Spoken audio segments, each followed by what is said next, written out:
the Western people, because they have absolutely no understanding of the jinn, then they talk about these creatures who are called reptilian, and that this reptilian they occupy many of high society's people. They run and govern many organizations, and then the ones who want to critique it, they make fun of it and say, oh look, these people say like they're like lizard people, they're going around and they're overtaking the human person and becoming lizard people. No, it has nothing to do with that at all.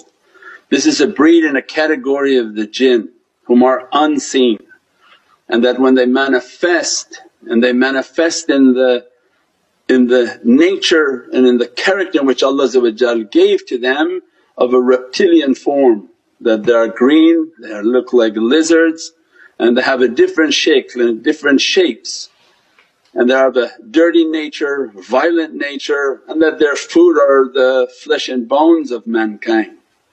That these creatures are of a subtle nature and they don't need to occupy somebody in a physical realm because they're not physical.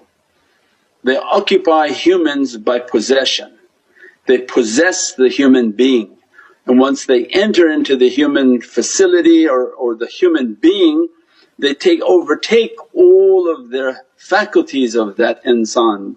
They see through their eyes, they talk through their lips, they move through their hands, and the appetite and the desires that they have overtake that human being, and that human begins to no longer eat like insan. So it means that these are a category of possession, these are a category of the jinn nations, and it's very easy for them to overtake this dunya. So when people don't understand that how do they have the ruling class? Well, because they operate under a different set of rules.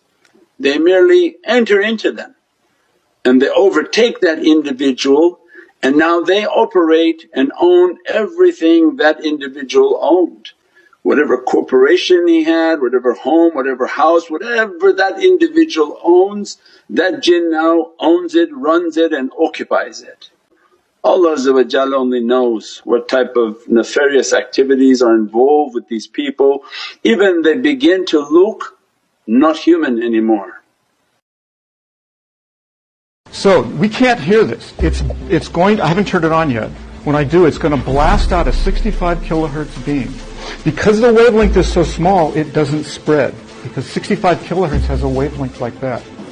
So it's going to be, in that sense, similar to a laser. It just comes right out as a beam. Now, how do we make that audible? Well, they put a modulation on top of the 65 kilohertz. There's a modulation. And now, here's the next thing I have to tell you. That 65 kilohertz is very high amplitude. It won't hurt you, we don't think.